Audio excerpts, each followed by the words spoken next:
like it being applied to democracy. Really interesting. Cool. Is your semester going well? I had, but it's an embarrassment of riches. My name is Chad Kautzer.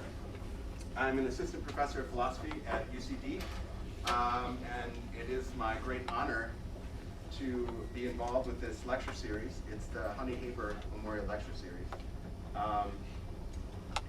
Honey Haber was a faculty member at UCD who passed away well before her time.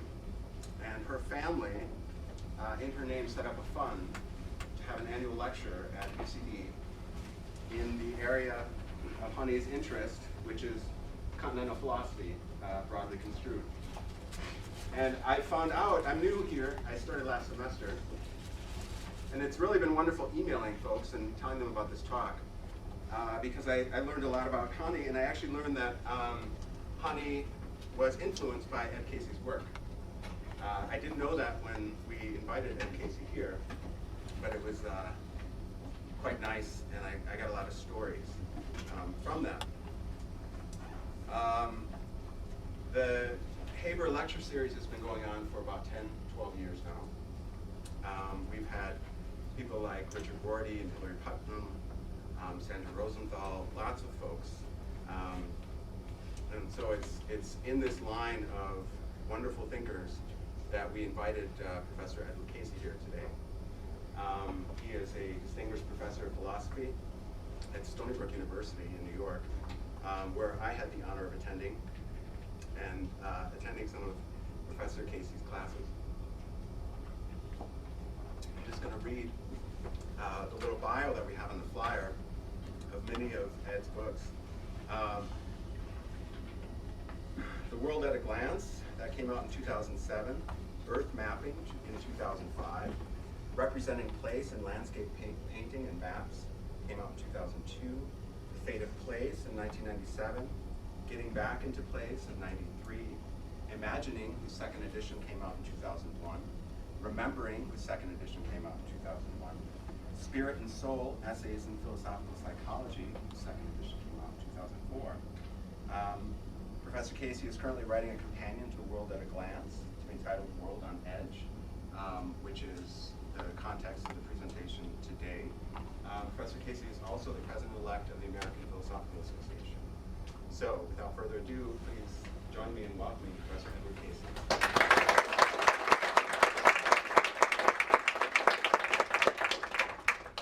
Well, thank you for that very warm introduction, Chad. And Chad was in my classes.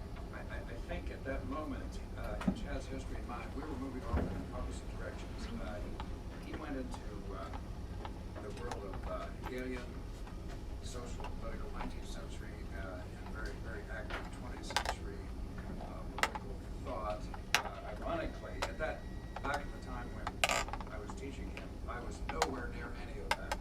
Now, ironically, with this talk today and my recent interest, I'm actually rejoining him. He basically blazed the trail toward a politically responsible way of doing philosophy based on the tradition that I had once known as a younger person in philosophy, but had left for domains that were quite different. So I hope that today, in many respects, what I have to say will rejoin some of those interests which Chad Kautzer brings. I also want to point out my very good friend Mark Tanzer, another student of mine at Stony Brook. Mark and I have remained close over many years in various conferences. It's a delight to be here today. This talk, which I spent all of yesterday trying to cut down to a reasonable size, now of course that we're getting started a little late, will still be a little on the long side, but I'll try to keep it with any luck, within 50 minutes. I would very much like to have discussion for those of you who can remain past the end of the talk, which is probably going to be shortly after 1, until 1:30 officially we have cleared. I hope so, because it's, this is work in progress, and so I really do want to hear from you all.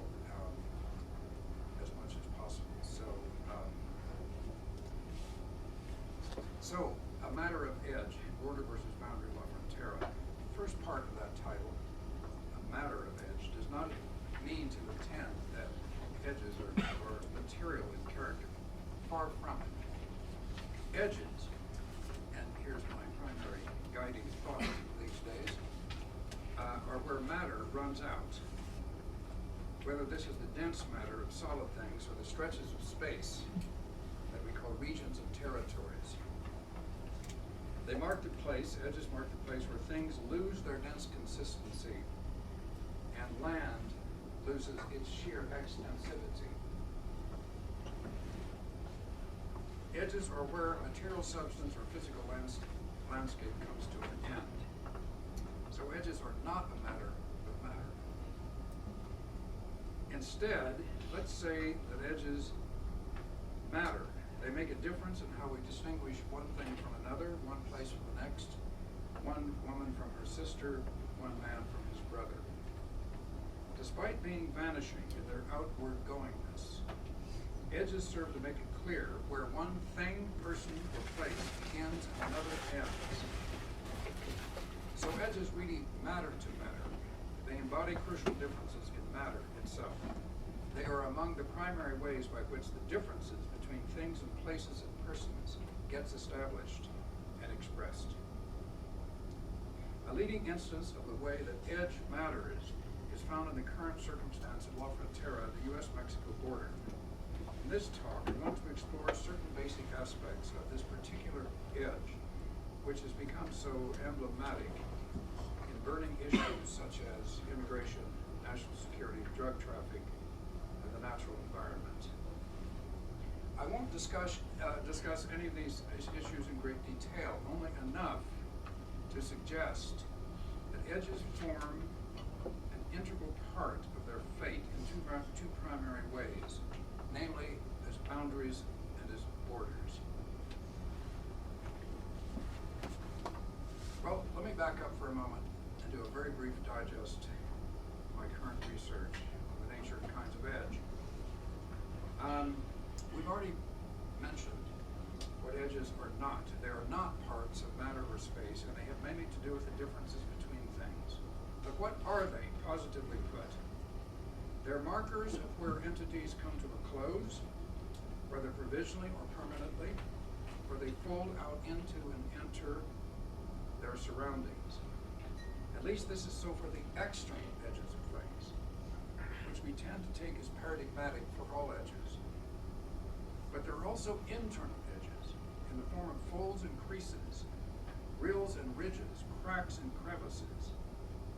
If external edges serve to terminate something, internal edges complicate it from within. They're in its midst, as it were. And in this latter capacity, edges indicate still deeper structures that are themselves hidden from view.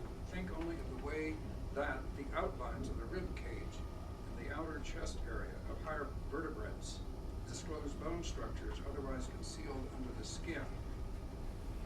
Each role for edge is of positive and often decisive significance. Objects must end somewhere, or else they would no longer count as objects, and it is valuable to know just where this happens. We need to know what inner structures are like for purposes of medical diagnosis and more generally for the perception of all complex objects.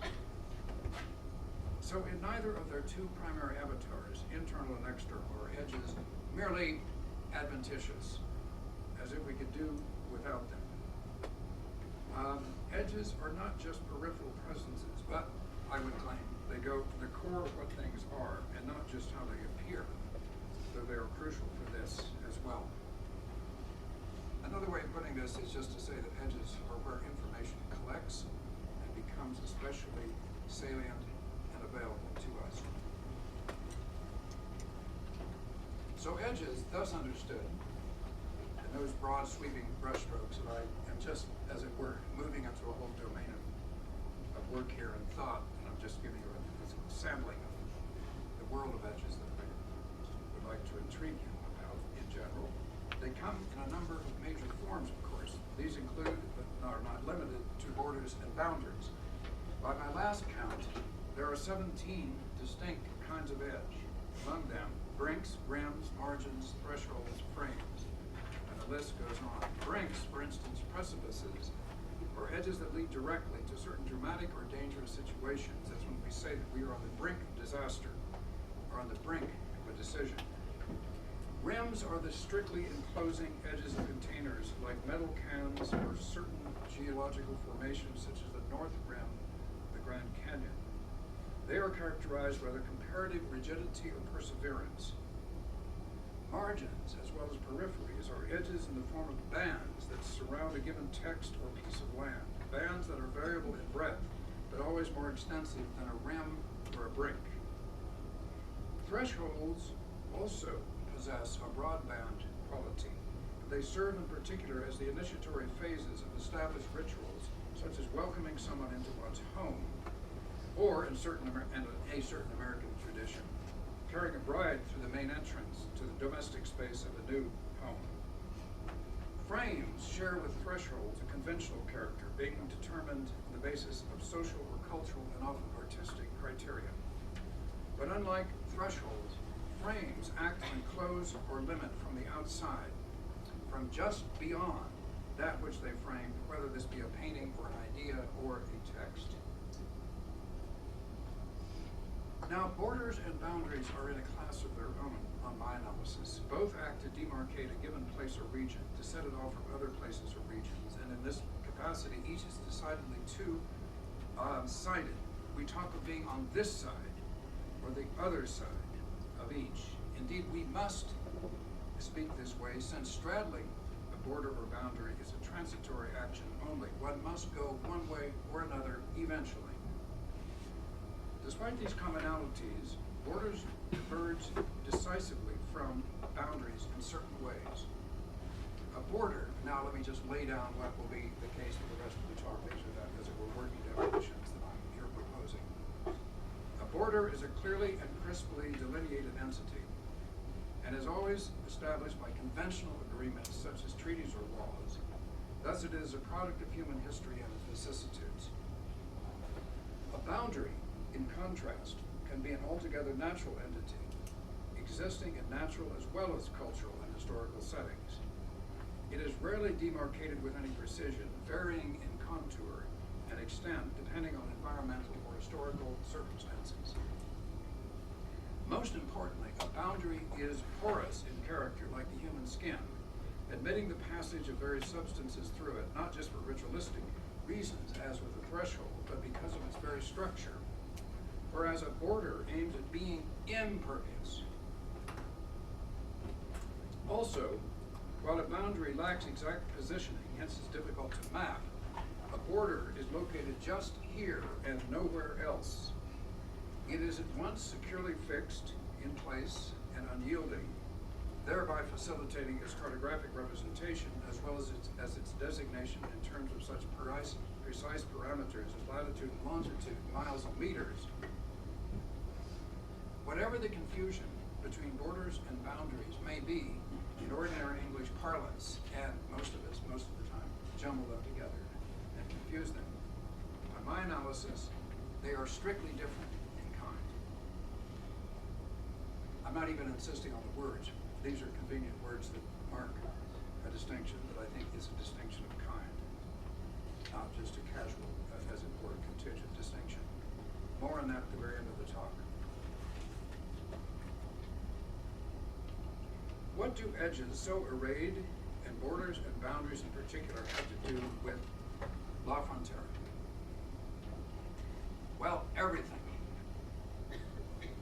I shall indicate how this is so by a series of brief sketches in which I describe the ways in which La Frontera, again, the US-Mexico border, can be considered first as a border and then as a boundary, in the basic senses of the two terms I have just sketched out. We here enter into a fairly descriptive, absolutely out front discussion of a situation most of us know something about, so I'm here just drawing us together around this particular phenomenon that comes up in the press out in the evening, and there's almost every day these days. I'm going to take a different approach, but you'll recognize a lot of this is familiar to you. The border aspect of La Frontera is massively evident, hence We call it the U.S.-Mexico border. This is especially so in recent times when the issue of border crossing has become so charged with significance, so dangerous, and often so disastrous. Originally, the border was the result, this border was the result of the Treaty of Guadalupe Hidalgo in 1848, and it has never changed location except for the modifications introduced by the Gadsden Purchase of 1853, which affected mainly the area we now call southern New Mexico. The creation of the border itself was the conjoint product of people of very different job descriptions. Armies who, though in retreat from the outright war of the kind that had been so devastating in the 1840s to the northern provinces of Mexico, were still on the ready. Then politicians ranging from President James Polk to low-level diplomats who carried out the treaty negotiations in the presence of generals from both armies. Surveyors and cartographers who were charged with the determination of the actual location of the border and who, accompanied by astronomers and artists, spent arduous months getting acquainted with the terrain on which the border was to be imposed, and a little later, stonemasons who laid down the milestones, fence builders, and, more recently, construction workers who built the wall that was initiated after 1993 with Operation Blockade and Operation Gatekeeper. And still more recently, a new army of border guards, all too aptly called Border Patrol, special interrogators, those who work in the checkpoints, and those who are employed in the 24-hour-a-day surveillance operations that overlook the entirety of the wall. In short, it has taken a veritable phalanx of specialists and workers of many descriptions to lay down, build, and maintain the border. It is as if the very nature of La Frontera, living up to its designation as a border, has called for special and strenuous vigilance at every point of its long lifetime. A multidisciplinary force was mandated from the start to ensure that this border be true to its essence as a border, that is, as a precisely determined, tightly fitting edge, with durable markers and highly fortified means of enclosure, being positioned strategically to shore up its status as an artifact designed to contain efficiently and to keep out forcefully. At a deeper level, this entire enterprise has been an expression of state power on the part of the United States, which virtually dictated the terms of the original treaty that brought La Frontera into existence. This treaty was an unvarnished articulation of sovereign power that sought territorial expansion and claimed the right to determine the exact extent and shape of the new territory. As Foucault puts it succinctly, sovereignty, I quote him from a 1978 lecture course, sovereignty is exercised within the borders of a territory. Beautifully lucid and simple. Sovereignty is exercised within the borders of a territory. Nevertheless, despite its origins in the naked assertion of sovereignty in the flush of a military victory, during the first century of its existence, La Frontera was a relatively relaxed circumstance. There were photographs of the towns that straddled the border on either side, with only a milestone or commemorative marker in the border in the town square to remind people that this was indeed a quote border town, as the phrase went. Citizens of both nationalities were free to wander back and forth in those days with freedom and nonchalance. One famous saloon prided itself on being located literally on the border and painted a symbolic border line down the center of the bar to underline this geographical fact. Indeed, living residents of Nogales recall fondly the ease with which, as children, that is in the just previous generation, they walked back and forth between the American city and its Mexican counterpart, Nogales, Sonora. This is in Arizona and just over the border.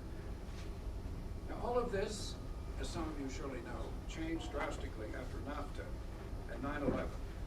The former highlighting issues of immigration control after NAFTA went into effect, increasing numbers of Mexican farmers were forced off their lands where they could not produce crops to compete with the grains from America that flooded Mexican markets at extremely low prices as subsidized by the U.S. government.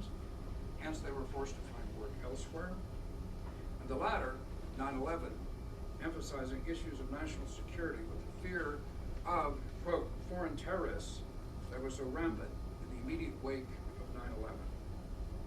The wall at La Frontera was a direct response to the first of these two developments, but its extent and associated reinforcements were originally modest compared to the vast extensions that had been instituted since 9/11.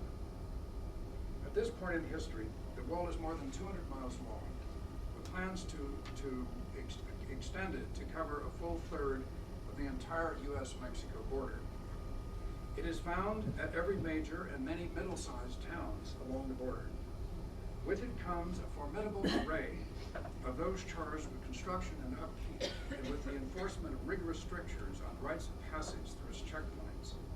Indeed, an entire industry, an entire culture has grown up around the wall, to the point where the border itself is often identified with the wall in the popular imagination, even though for reasons of efficiency and topography, the actual position of the wall often deviates significantly from the original and still officially recognized borderline itself.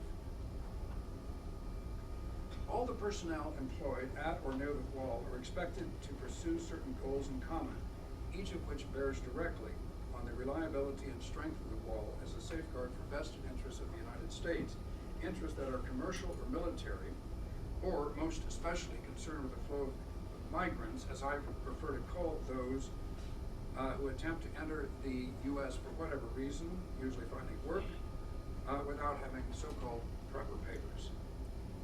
These goals include accuracy in the demarcation of the border, the policing and surveillance of the entire border region, the pursuit of national security, of policing also illegal drug importation, and of course, immigration control.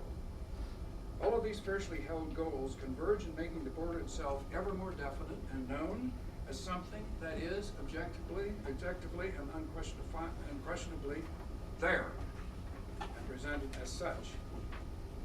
Everyone who works there and the United States government have a vested interest in presenting it as a fait accompli, something altogether there, definite, opaque, impenetrable, there as such, as I'm calling it. In all this concerted activity, it is as if the border is fetishized as an object in itself, even though, if we look into it more closely, as I shall be doing at various places in this talk, it ends up being more an ideal object, an asymptote or regulative ideal, a sheer limit, in my language, more than a material entity. It is a material entity, but it's the kind of material entity it is only because it's the kind of limit which it is imputed and said to be by various sovereign powers, historical facts, and current matters of deep concern to citizens, of course, on both sides of the border, not only to America. There is, in many respects, a mutual reinforcement, therefore, of the wall. Now, the wall bears the brunt of materiality, of course. That's where it comes to a focus, it comes to be. But the border itself, insofar as it is distinguishable from the wall, is regarded as untouchable and invisible, if you really think about it, as is true of any pure border.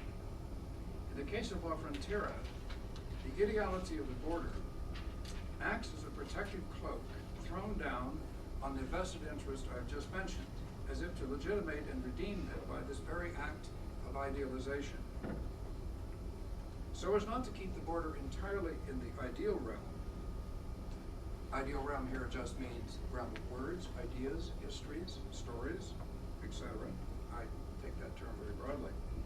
Such concrete entities as walls and border markers are created and continually invoked, anchoring what would otherwise be abstract, ethereal, discussable, possibly, very possibly, revisable.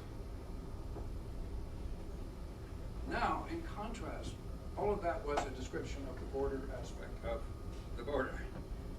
But the boundary aspect of La Frontera is much less conspicuous than its border-like character, especially since the mid-1990s. Yet, it's always present, and I argue cannot be overlooked in any full assessment. To begin with, despite its pretension to imperviousness in recent times, La Frontera nevertheless proves to be chock full of holes and openings, not only in the official portals and checkpoints, perfectly passable if one drives from north to south, rather than in the reverse direction, but in the wide stretches between parts of the wall where the only obstacle are easy to climb over fences and natural obstacles such as gullies, precipitous hills, and wild deserts with intense heat and high aridity. Many migrants opt to pass through these desert areas with great peril to themselves and their families. Wild animals are better adapted to these open regions, but they are stopped short, after all, by the wall itself, which chokes off their migration paths and precipitates sudden confusion.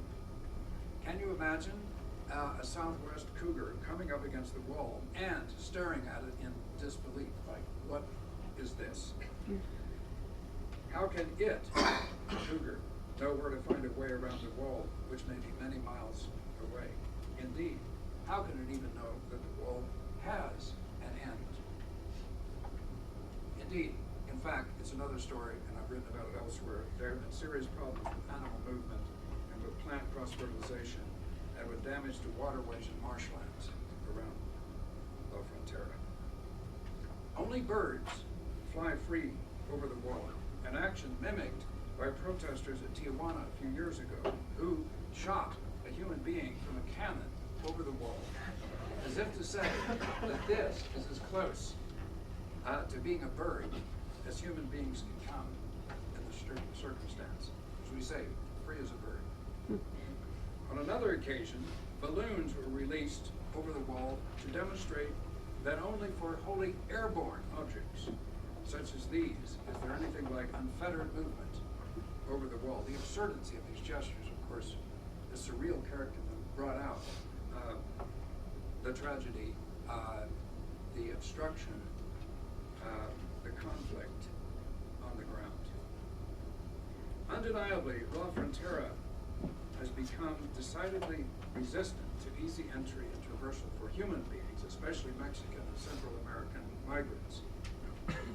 Still, despite its prohibitory and exclusive character, it is not unyielding to modes of passage, even if many of them are realized only in states of desperation and as illegal actions.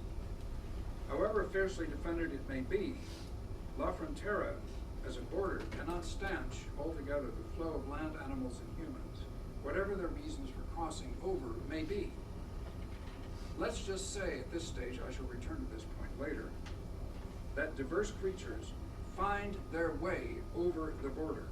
They make their way across it, often with considerable effort and ingenuity, and always with definite danger.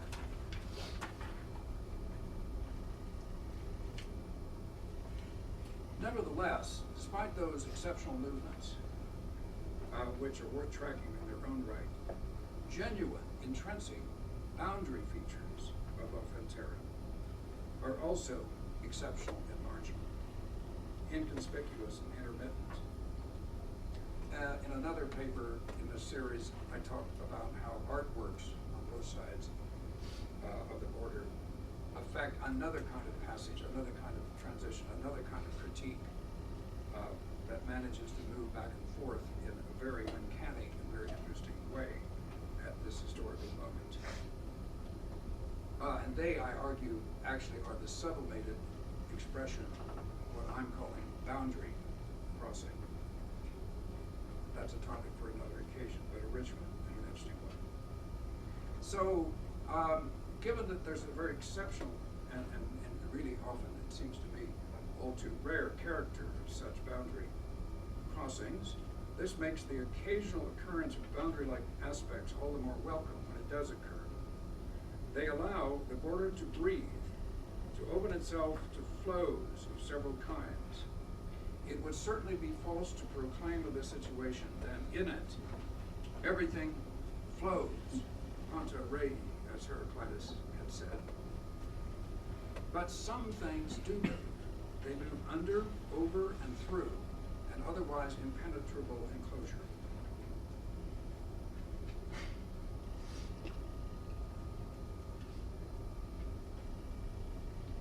If it's true, as I would maintain and have just tried to demonstrate in very short compass, that any adequate description of La Frontera requires us to consider it as both a border and a boundary, then the first consequence is that we cannot think of it as a single, simple kind of edge, for it is really both at once, thus literally ambiguous.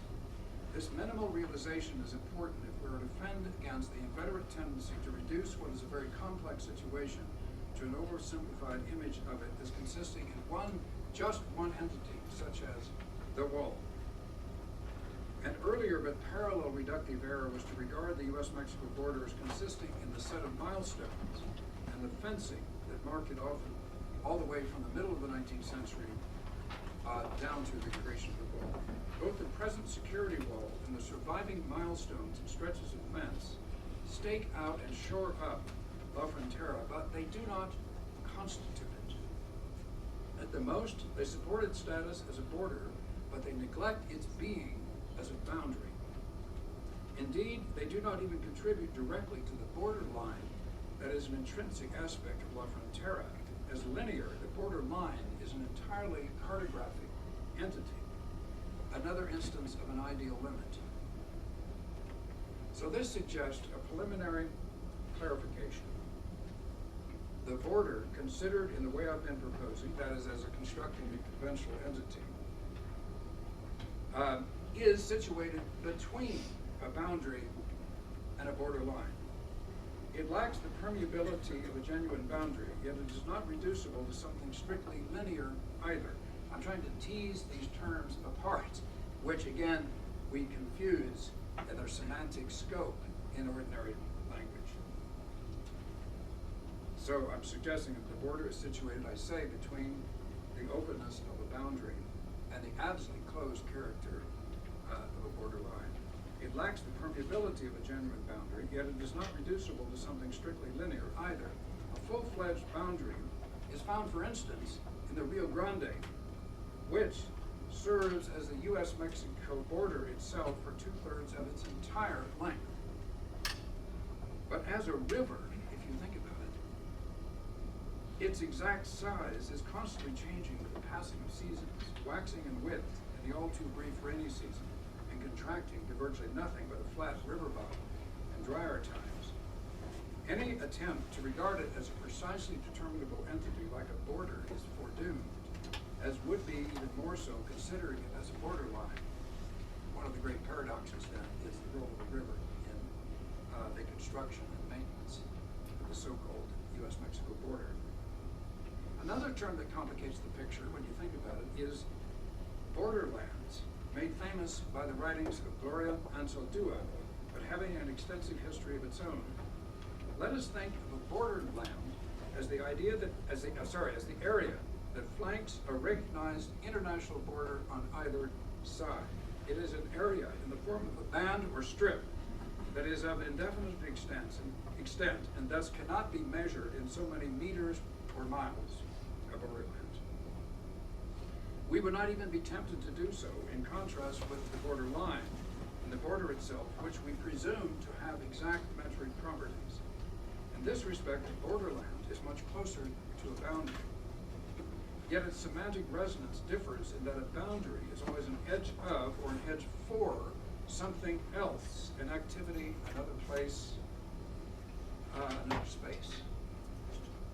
Whereas a borderland is bound conceptually and actually to the border which it surrounds. It's parasitic upon it, even as it freely departs from it in its outer extent, and the activities that are fostered there, often in resistance and rebellion to the border itself.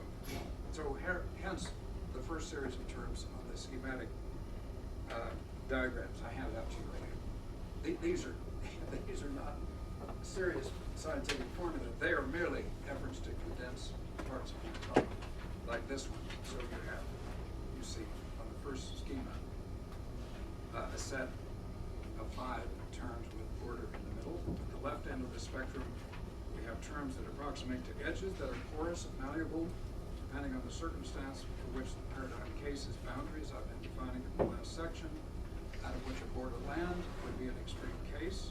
And on the right end of this same series, for those who look onto their neighbors who don't have this diagram, we have a situation of exact determination.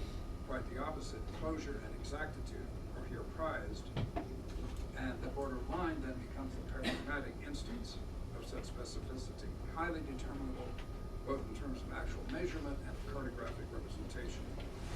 So walls and fences reinforce the border, even if not with the precision of a border line. So here's my, as it were, effort to suggest a series of terms, now extended to 4 or 5 or 6, depending on how you look at it, to think more clearly about a circumstance in which normally we just jumble together all of these notions to suit our own politics, or our own fantasy, or our own memories, or whatever it is that we assimilate them to. In the middle is the border, which is closer to a borderline in terms of its putative exactitude, yet which is also integral to the very idea of a borderland. The original Treaty of Guadalupe Hidalgo speaks of the U.S.-Mexico border, which it established by means of its actual discourse, as if it were something entirely definite, at least definite enough to be counted on in future political discussions, historical accounts, land surveys, and maps. And necessarily so, because each of these 4 latter activities requires a constant point of reference to be effective on their own terms. This suggests that the very notion and term border is more of a discursive and thus projective entity than anything materially real. That is something one can see or touch or walk over. If so, this helps to explain the paradox that, powerful as is the idea of an international border, not just La Frontera, of course, but comparable cases such as the border between East and West Berlin, that between Palestine and Israel at this moment, indeed between any two or more established and recognized states, is never a visible phenomenon. Has anyone ever seen La Frontera? Whether on the ground or anywhere else? Have you gone down to that part of the world, as I have many times, searching for it? Of course not. You shall never see it, nor will you encounter it as such. Its real force, its only force, that matters unless and has effect, is the force of law, which is to say, something set up by international treaties, continually reinforced by border guards and border patrols, and including now drone airplanes, increasingly often since 1995, reified and stabilized by the building of something that is highly visible, namely walls. Now, such walls can be said to introduce a factor of material reality that is lacking then in the very notion of border itself. I'm teasing out this paradox so that your mind can, as it were, wrap itself around it for a while. Right? The border is strangely abstract. Therefore, it needs something like built-up walls, guards, tanks, whatever, stones, in order to make it, quote, materially real. This helps to explain the strong temptation to construct walls whenever the political will and their funding exist to do so, quite apart from issues of security and the enforcement of treaties or limiting so-called illegal immigration, regarding which walls are, of course, notoriously inefficient, since no unscalable wall has ever been built, and I wager will never be built. It seems as if something like a wall, or its equivalent, could be trenches, right? Could be landmines, or could be all of those put together, as happened in the Berlin Wall at various parts of its extent. It seems as if something like a wall or its equivalent is called for by the very idea of border. Or we could say that the counterpart of its rhetorical and theoretical power, which is so considerable in the historical and political worlds, is a wall or some other physical entity, like a fence or even milestones. It depends on the historical era, right? It all varies, of course. You take your choice. You choose which materiality suits you and is available at that moment. All of which aim to transmute the wholly discursive power of sovereign force into concrete material terms. So borders, I'm arguing, are rather strange hybrid entities. Irreal as discursive, real as embodied in walls, milestones, trenches, etc. In contrast with boundaries and borderlands and walls, but in common with border lines, borders are ideal, and as philosophers say, eidetic, that just means formal. They are constituted entirely by words, typically written but based on oral discussions. In both cases, their meanings are irreal as semantic entities, or by images, as with border lines that are drawn features in the maps that depict them. Words, images, thus constitute not only historically lead to, but are actually the sanctioning force behind the material reality of the constructed walls and other obstacles of international borders. At the same time, borders and border lines are conventional and historical, and indeed just as much economic and political, social and ethnic. And all these various aspects constructed and thus contingent, they could well have turned out differently. As with the discourse that sets them up in the first place, their meaning is something intentional rather than being located inherently or antecedently in the life world. This meaning is a product not just of words and images, but of such things as economic forces, political struggles, class differences, and racist attitudes. In this respect, it is something, this meaning, that is made or posited or agreed upon rather than discovered or found in material reality.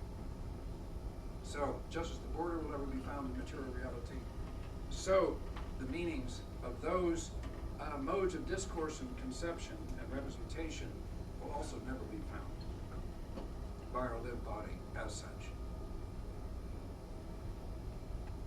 Now, presuming that I'm anywhere near right in this analysis, which is really only complicating something you probably wish were not so complicated, and you may have come here today hoping to find something more directly to think or do about the truth. Well, I'm not yet ready to deliver it, and I may hint at some such things, but I may not actually come forward with that today. That would be the product of a whole thoughtful seminar, which would give it the rightful due of the complexity that today I only wish to convince you of, so that when you do read about it, think about, and hopefully act upon the kind of things that walls and borders represent, you might do so with further thought, with further considerations or other considerations that might have occurred to you previously.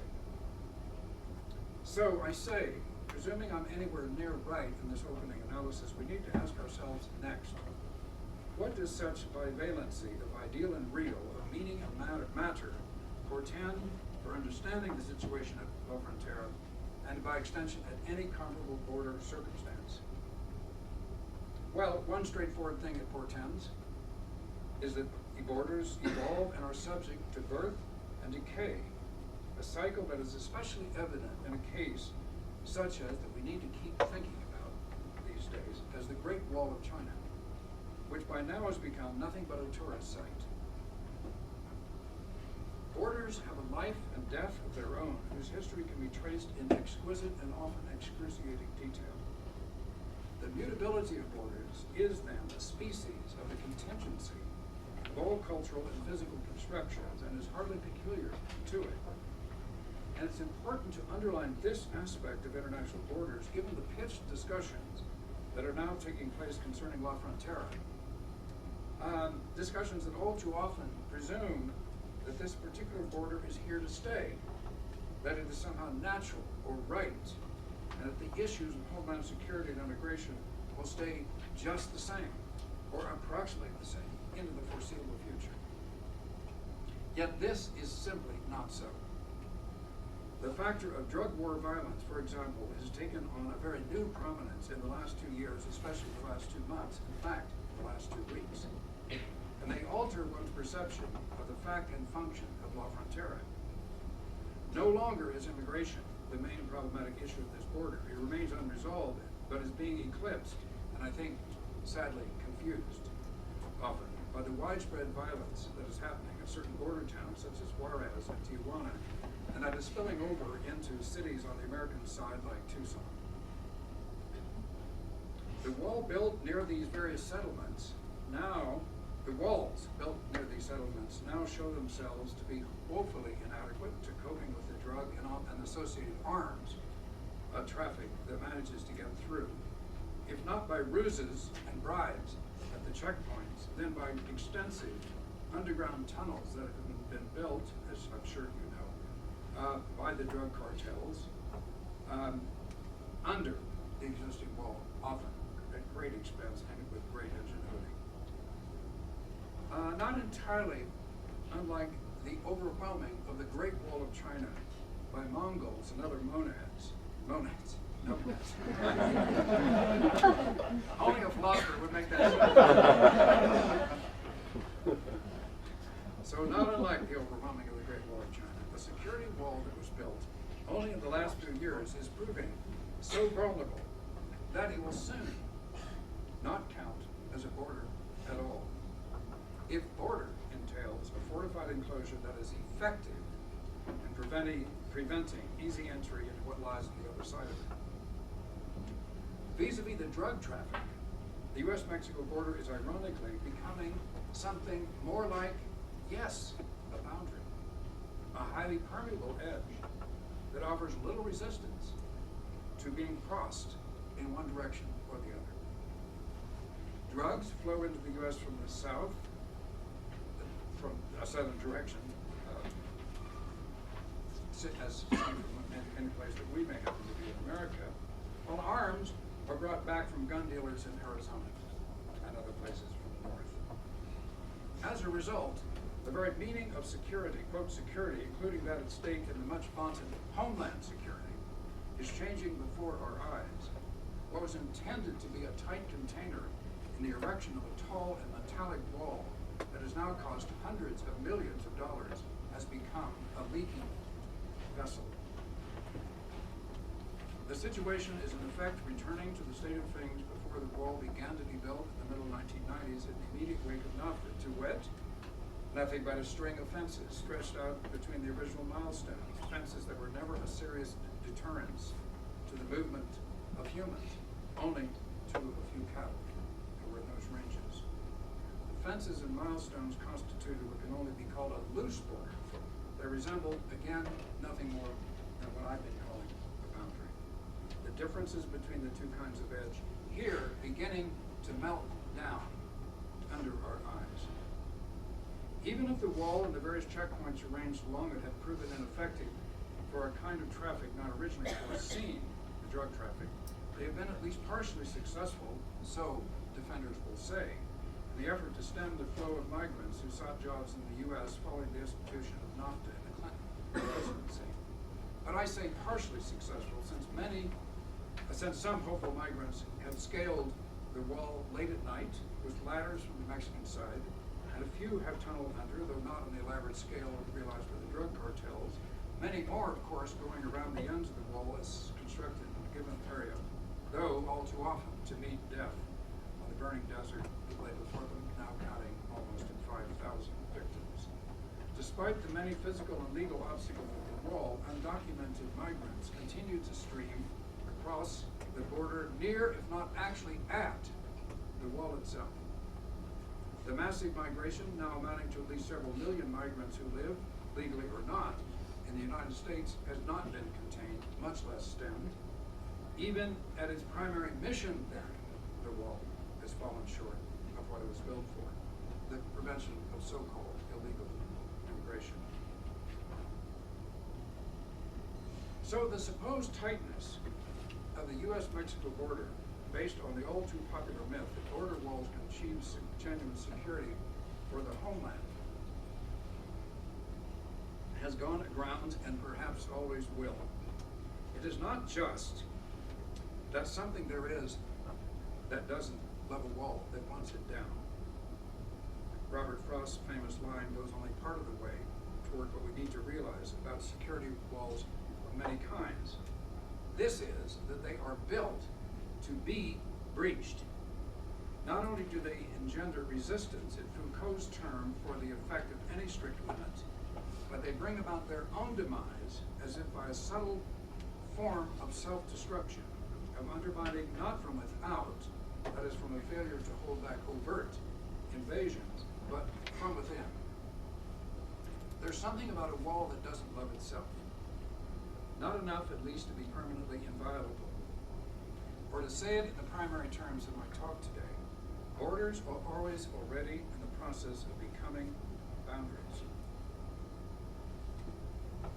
My point then is not simply about the contingency of constructed entities such as borders, borderlines, and material walls and fences. It bears on the striking way that such limitative and protective measures end by being ineffective at the very thing they were designed to do. All three kinds of edge are subject not just to deconstruction in historical time, but to a process of auto-deconstruction, Derrida's term, by which they render themselves unable to perform the very tasks for which they were explicitly constructed in the first place.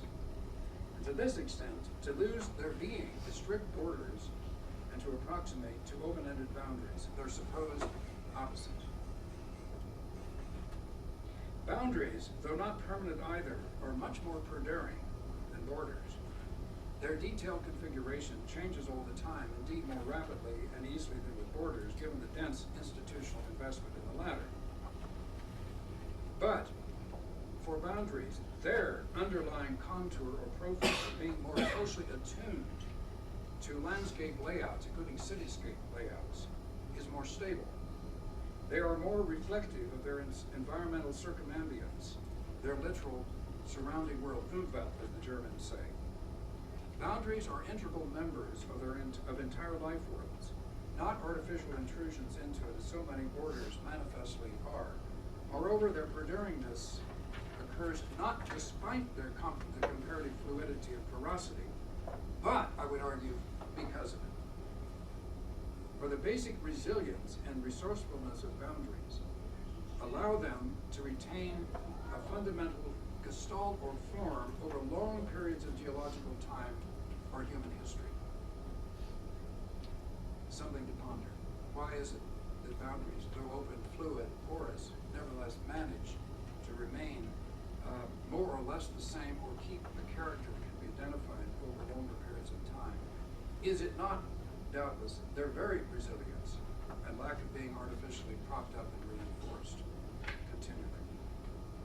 So borders, in contrast, are at once more contingent in origin. La Frontera would have been a very different reality had the U.S.-Mexico War turned out in Mexico's favor, and more needful of support once established. On the one hand, they can be revised at any moment if, for example, the international balance of power alters or a new technology of wall construction arises. It just takes one or the other or both of those. On the other hand, in between these moments of major political or technological change, they have to be controlled and policed and supervised intensively, day and night, and with vast numbers of people hired for just these tasks. The number of Border Patrol more than tripled under the Bush administration. Ultimately, once it has outlived its political or economic or symbolic usefulness, I've been arguing that every border is destined to become a boundary and to return to an abiding state of nature. This is just what we observe in the case of the Great Wall, which, centuries after its military significance has ceased, has actually become a feature of the larger landscape of Western China, crumbling into the earth that underlies and surrounds it. You've seen those photographs of the landscape, into which the wall now forms a rather scenic, non-threatening role. Animals and humans move over it at their whim. This will be the fate of La Frontera as well, even if, from today's perspective, this looks to be a long way off. Its status as a sheer border is concretized in the wall built there is so massively apparent, so brutally salient, that we can barely imagine when the day of dissolution will come, or what it will look like. The day when La Frontera will have become much more of a boundary than a border. Now I'm going to skip the next to last section and just summarize it in the following brief statements. That border and boundary, despite their intimate interaction, are different kinds of things which cannot change into each other as such. I here quote Aristotle, his important saying, metabasis eis allogenos, you cannot change one kind of thing into another, so the distinction between borders and boundaries remains, even if their materialization and concretization requires their interacting, indeed even being co-required in a circumstance such as La Frontera. And I go on to, in this section that I'm sparing you hearing, to analogize the situation to what ends up as my second schema, to Heidegger's distinction between world and earth, suggesting in that second schema what I've been calling border really belongs to what Heidegger calls world. That means historical, linguistic, philosophical world more fully than a boundary, which belongs more completely to earth. For all the reasons I've been arguing, that's why I've been connecting with landscape and with the surround in various ways. So Heidegger's distinction, and the famous distinction, the origin of the work of art between earth and world, in a weird way runs parallel to what I've been talking about as border and boundary. But I just leave that for future discussion or thought for readers of Heidegger. Mark Tanzer is a very distinguished translator of Heidegger and a genuine student of Heidegger. So actually, best to discuss this with Mark, I think, who probably is very skeptical of this analogy. But I throw it out there if I wanted to provoke my good friend Mark on these matters. But let me press forward now with a last question, and this is now my last 3 pages of this talk. What does the indissociability and cohabitation of border and boundary really mean, not only for understanding La Frontera, but for any comparable ed circumstance? Instead of giving you a concrete answer, which I said I shall not deliver today, I'm actually going to move in exactly the opposite direction. I'm going to move to a frankly metaphysical level. This is not something I normally like to do, but the analysis of La Frontera has just forced me there, taken me there organically, demonstrating, I suppose, that a surely descriptive or phenomenological approach, such as I tend to favor, cannot be kept altogether pristine in relation to certain more widely ranging considerations that I here shall sketch out for you and leave for further thought. Borders and boundaries are both dimensions, coessential dimensions of becoming. That's a term I lift from the French philosopher Gilles Deleuze to indicate a level of existence that's at once natural and cultural.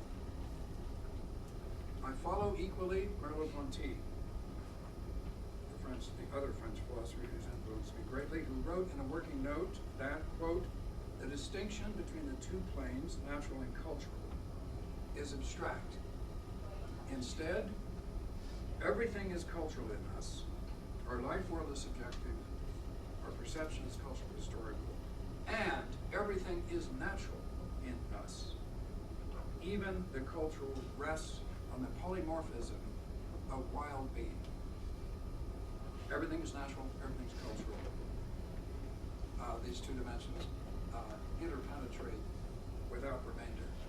We cannot keep them apart, despite the fact that the social sciences and philosophy of the natural sciences have pretended they can be teased apart and kept apart analytically. Now, I take this compenetration, that's the word I like to use with these things, not just penetration, but compenetration, mutual penetration of the natural and the culture to obtain as well for borders and boundaries when they are both aspects of a circumstance like La Frontera. No part of a border, as it figures into this circumstance, lacks naturalistic parameters, if only by way of the fact that it must fit into some concretely given landscape. Only a border line is entirely artifactual. That's why I put it at one extreme end of the series in my first diagram. Similarly, no part of a boundary in the same circumstance is without certain conventional or historical roots and social political implications. We can't keep the opposites pristine and pure, convenient as that is, to try to do so. But now I want to suggest that the Merleau-Pontian model of full compenetration obtains not only for the natural and cultural dimensions of a circumstance like La Frontera, but for borders and boundaries themselves. So even as they retain their distinctive differences, they, like nature and culture, spread into and through each other all the way. There, in that place, in that region. The fact that these aspects and dimensions may be subtle or unusual, or we haven't noticed them or thought about them, in no way disqualifies them. We just need to think about circumstances like, and I've read this in careful reports, the original surveying team that set up the U.S.-Mexico border. It's fascinating. This is well recorded in records kept by a Civil War general who was delegated for this task. His name was Emery. As when his surveying team for La Frontera decided to locate the U.S.-Mexico border, which they were charged, you see, with finding suitable places in the landscape to situate, when in one passage Emery admits that it would have been straighter and more efficient had they taken the line right over a hill, but this was very difficult to traverse. They were exhausted. They didn't want to go up there, and the weather was bad. So they actually just took it around the base of the hill, you see. So they compromised with the landscape, even though they were charged with a mission which had nothing to do with the local landscape as such. It was just supposed to be this international border as straight as possible. So there was a liaison, you might say, effective between local topography and an international treaty. Such situations, and there are many in the history of La Frontera, show the influence of both poles, border and boundary, as I've been calling them, as well as nature and culture, on each other, however asymmetrical or imbalanced this influence may be in a given instance. Now, I don't want to press my analysis so far in this direction that it finally makes no difference what we call border or boundary. Compenetration does not dispel difference. To bring out the difference at a deeper level and to move beyond a mere claim as to difference in kind, I find it helpful to think of the relationship between border and boundary in a circumstance like La Frontera in terms of being and becoming, ancient Platonic terms that are latent in Deleuze's post-Nietzschean and post-Bergsonian appeal to becoming. It was really Nietzsche who introduced, after Hegel, but in the non-historicist paradigm, the ontological power of sheer becoming in the face of a tradition of being in Western thought, what Derrida calls the metaphysics of presence, of frozen being, getting things right forever. Becoming undermines this, and indeed we see that the very project for finding being is itself a phase of becoming. Thus we could say that borders have a larger share. So one way to think about borders now, a much more generous way to think about them that we've been doing so far today, and I only throw this out as a suggestion, is that they have a larger share in being, culture, and world, where cultural and world stand in for history, social practices, political negotiations, and linguistic expression. While boundaries possess a greater stake in becoming, duration, and nature. In short, in earth, in landscape, soil, topography, environment. These may seem like circumlocutions to you, but they are, for me, ways of formulating a relationship that is at once reciprocal and asymmetrical. And when we allow our thought to go there, as I hope I can encourage you to do, we find ourselves parting company with Spinoza. There is no single basic substance that is indifferently called God or nature, Deus sive natura, in its bivalency of infinite attributes like extension and thought. That was Spinoza's claim. In the wake of Deleuze, we would have to say that we have to do with two ways of becoming. Now we're at the last diagram. Hand out. We have sheer becoming as duration of nature on the left-hand side of this slide, versus a becoming that eventuates or gravitates toward being, the stabilization or permanency of being, as culture and world pretend to do, but of course never entirely succeed in realizing. So this emergent distinction, two kinds of becoming, is parallel to another Spinozist differentiation, that which Spinoza, who's actually one of my philosophical heroes, makes between natura naturans and natura naturata, nature naturing and nature natured. As Spinoza note here employs one and the same term, natura, nature, in two basic modalities, so I am proposing the same strategy for becoming in the wake of Nietzsche, Bergson, and Deleuze. And Deleuze was a great and close reader of Spinoza. He wrote two major studies of the great Dutch, 17th century Dutch thinker. But let's return to La Frontera for a last time, to where we started and where we have mainly lingered in this talk. It's a very complex circumstance, as anyone knows who has tried to follow events there in recent times, and it was always complicated from its first days of establishment and recognition. Adding to the complication was the fact that it was haunted by the shadow of U.S. imperialism in its crass mid-19th century format that sought territorial acquisition above all else and sanctioned any way to realize this, including war, extortion, bribery, and misrepresentation. Little has changed, of course. We're still exploiting our neighbor to the south, now in the form of drawing on cheap labor, making massive use of this labor, but failing to support migrants' rights or offer a decent chance for citizenship in the U.S. for those migrants who desire it. Usually, the complexity of La Frontera is attributed to other very particular factors, such as the U.S.-Mexico War, the tilt in terms of NAFTA, the flow of global capital across the border, the increasing power of the drug cartels, and so on. In this talk, without ignoring these factors, I've been advocating an alternative strategy to regard the complexity of La Frontera in terms of the mutual interaction of its border and boundary aspects. Once we understand those terms in a sufficiently broad and generous sense,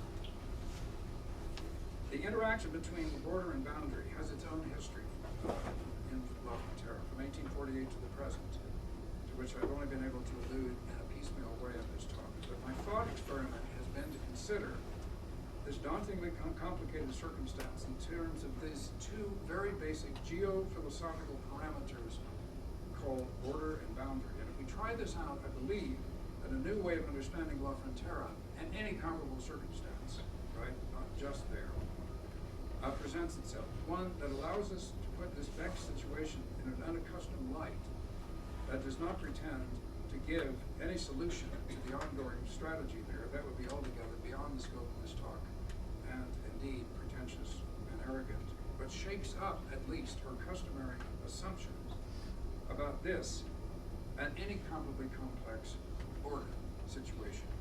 In the case of La Frontera, we see the close imbrication of landscape and history and political force of the technology of any given era. All of this and much more. The challenge is to regard that circumstance from the standpoint of what has now increasingly been called spatial studies. That's the field that has emerged in the wake of the later work of Merleau-Ponty and Sartre, structuralism, Foucault, and Deleuze, as well as from parallel and sometimes intersecting developments in cultural geography and political theory construed in a very broad sense.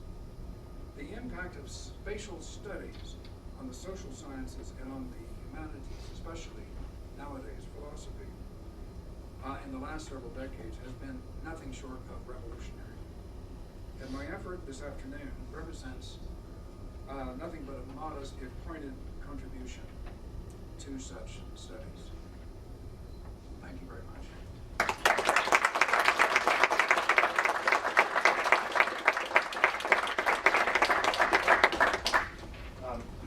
I just want to make a few announcements before we move into discussion, question, and answer. The first is that we have food and drink outside for after the event, and please help yourself. It will be on that side of the room. The second is that I'm going to pass around a clipboard with a sign-up sheet if people want to be informed by email of future philosophy events happening, sponsored by UCD.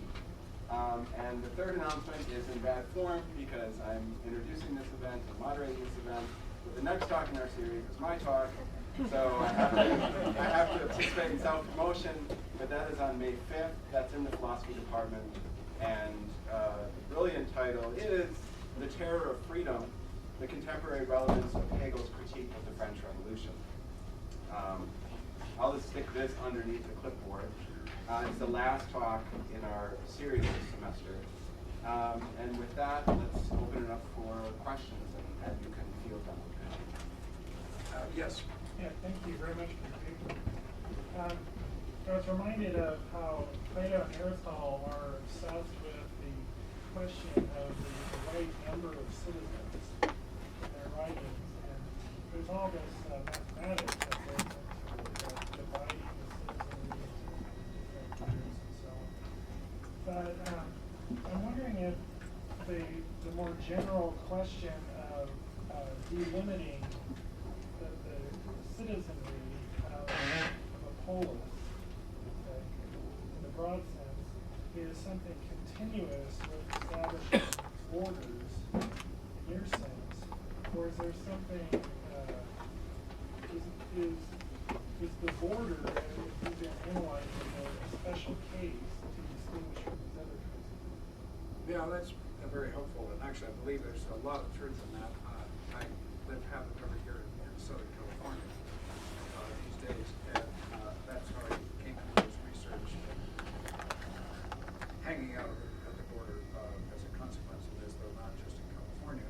And in California there are a number of movements which are actually explicitly attempting to limit the number of American citizens, especially in California, but by implication anywhere, as if there's some limit or ideal number, although this keeps changing, of course, from year to year, but still, the principle is there, that somehow massive immigration of any kind threatens this.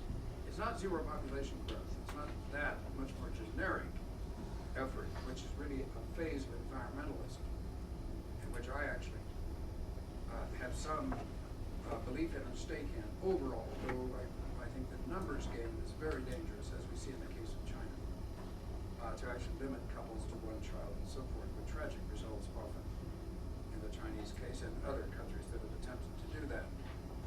You were right. The numbers game is where it begins to go astray.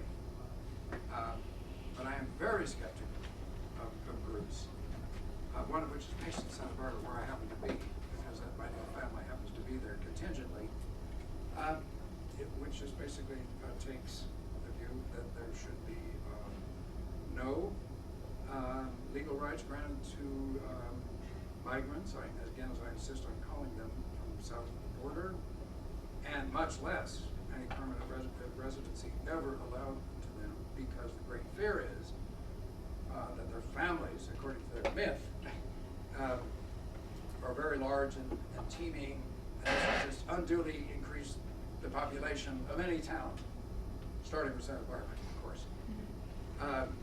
The polis, the local polis. And this is such a confusing and confused compound of racism and of popular image as to require a separate lecture to disentangle. But yes, it's with us. I've always liked Aristotle made a wonderful observation of politics, which is, a polis is just a place where, if you look at it from an adjoining hill, you could say, that's Athens over there, or that's Delos, or that's Delphi. I like that because he was then not talking about numbers of people. He was just saying, certain kind of open edge, I call it the boundary, right, that fits into the topography and feels right and looks right visibly.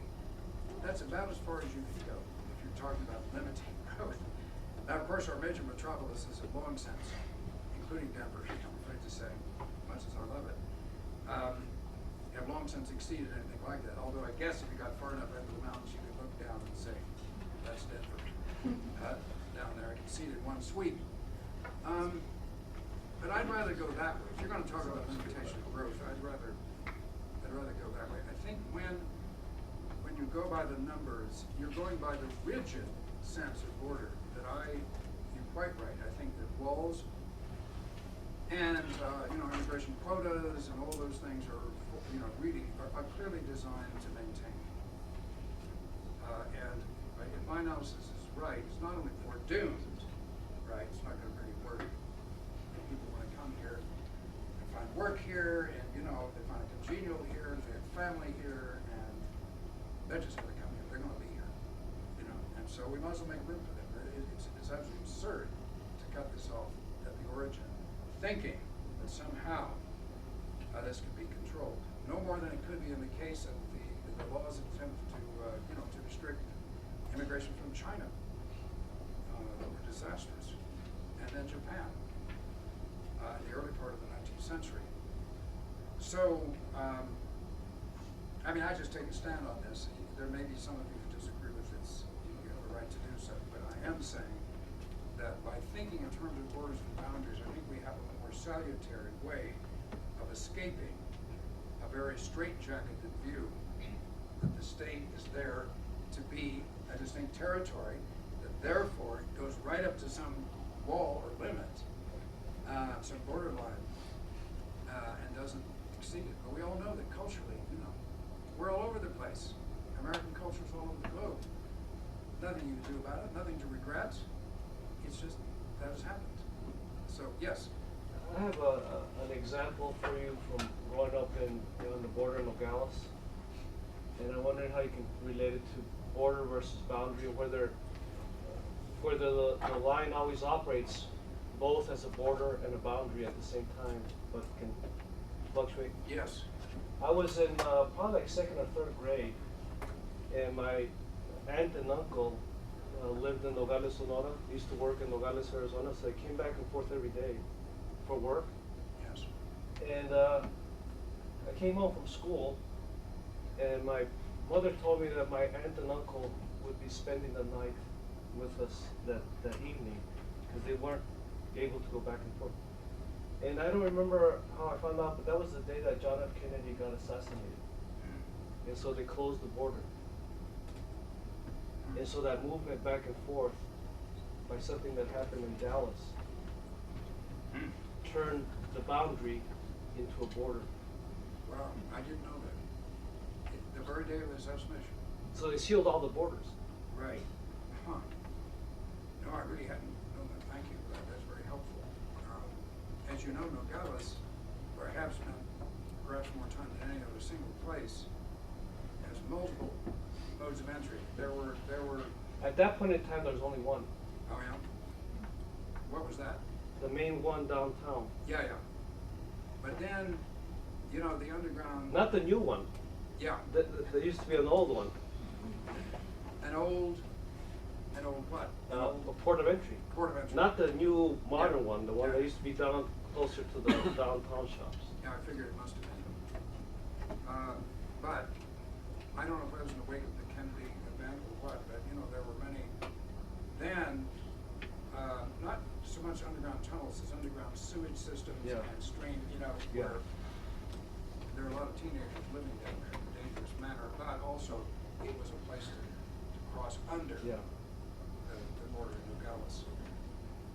But that's very interesting. It's a telling point. I really appreciate that point, because you see, it does show that, as with 9/11, there is a kind of almost, purely reactive gesture that, well, this tragedy occurred, therefore we have to close the border, as if there were armies of other terrorists and assassins waiting to get in.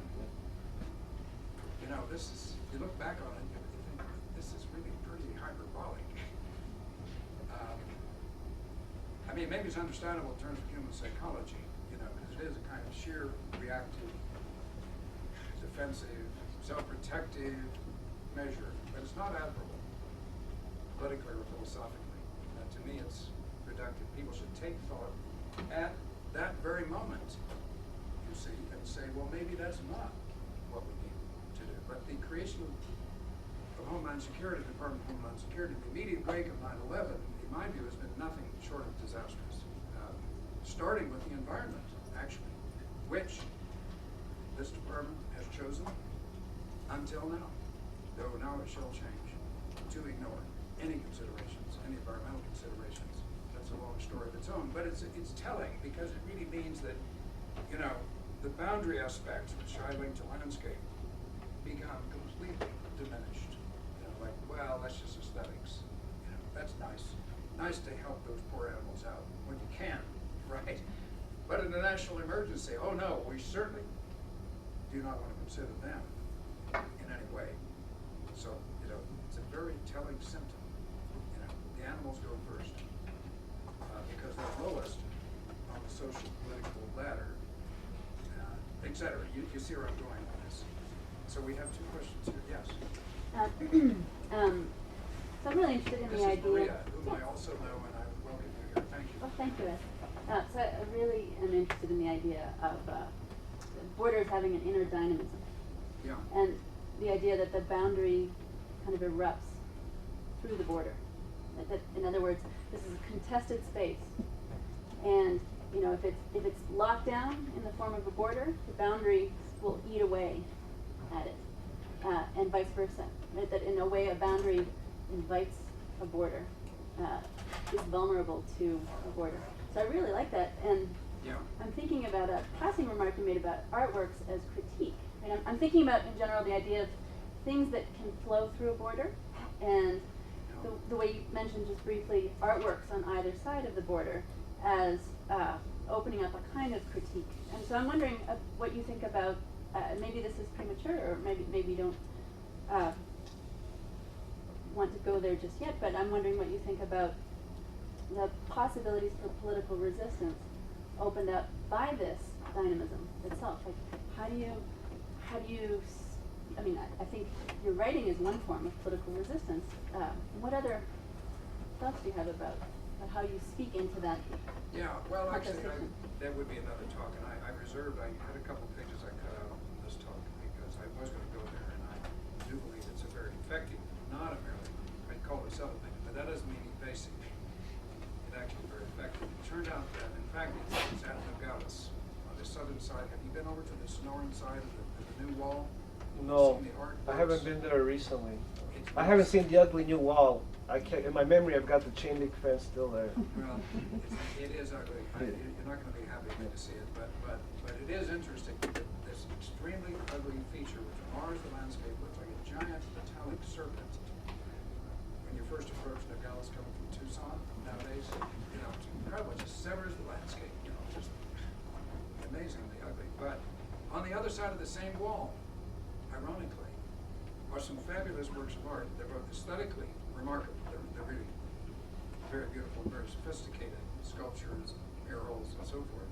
But each and every one of them has political point and purpose of a very powerful sort, which allows the political imagination, the term that Marcuse brought into our collective awareness, to soar back over the wall, you know, because it's all about what's happening on the other side, in the deserts, global capital, standing mostly from America.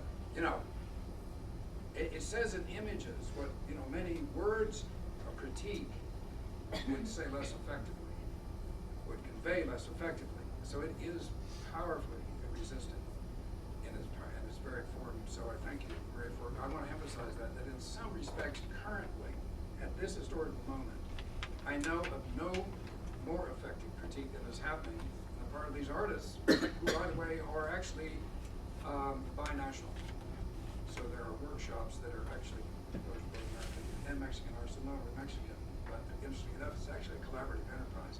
Although it only is happening on the southern side, because if any of these works are put up on the northern side, the American side, as has been attempted, they're immediately dismantled by the American authorities as subversive, unacceptable. So, you know, you can really think about that. That's a really telling situation. And so at this historical moment, you know, short of a great novel coming out of this, short of whatever might come out of it, a great film, I'm sure they're being made and written as we speak, the artworks are there to really make a difference. And so I very much, there's an organization that's called Border Links. You can find them on the website. They're actually based in Tucson, which will take you across the border into Nogales, and you actually live there for as long as you wish, a week, a month. You study Spanish, you go around, you get to know the town, the Nogales side, and you get to know some of these artists as I have. Border Links, one word, Border Links. It's an extraordinary experience, and so Americans can really experience. This is fortunately not a dangerous zone. It doesn't have the danger of Juarez or other places where the drug war is completely out of hand. So it still remains open for your experience if you wish to go there. And I do believe that Nogales is a really extraordinary place, because here you have a town that has twin cities right on both sides of the border, with common histories and destinies, families being totally interconnected over hundreds of years, I'm sure. But now tragically riven, disrupted by the checkpoints, the wall, now reinforced many times over. When I said earlier that I was really regretting the drug situation, it's because, Obama, I think he almost has to do it, is now going to send more National Guard and Border Patrol agents down here because of the drug stuff. But of course the trouble is that they're going to be lingering and stemming and even more than what I consider the rightful flow of migrants across simply finding work. So it's what I call a confusion of issues. It's really doubly tragic as it's going on, because you can't really distinguish, any given person. So it's a drug dealer or really just a plain migrant trying to cross. It's not that easy. Maybe it's impossible. So anyway, it's not getting better. It's getting worse as we speak. Much worse. It's really degenerating, disintegrating, I guess we could say. Now there was a question over this. Yes. I think sorry to interrupt. This will have to be our last question. Oh, okay. So better make it a good one, right? Right. But others, please linger. We do have refreshments outside, so if you have more informal questions, I'll hang around. Be glad to talk. But So I was just wondering, from what I got from your talk throughout that, is it that boundaries, I would say that they're more just natural, they're a natural thing where borders are more human-made, but we are part of nature, but borders are always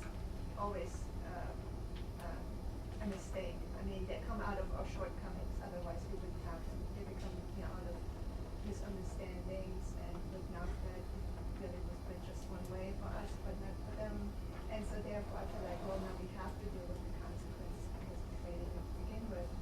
And the way for borders to turn back into boundaries is once we're solved it or worked it out, and then they can turn it just regular boundaries. Is that basically?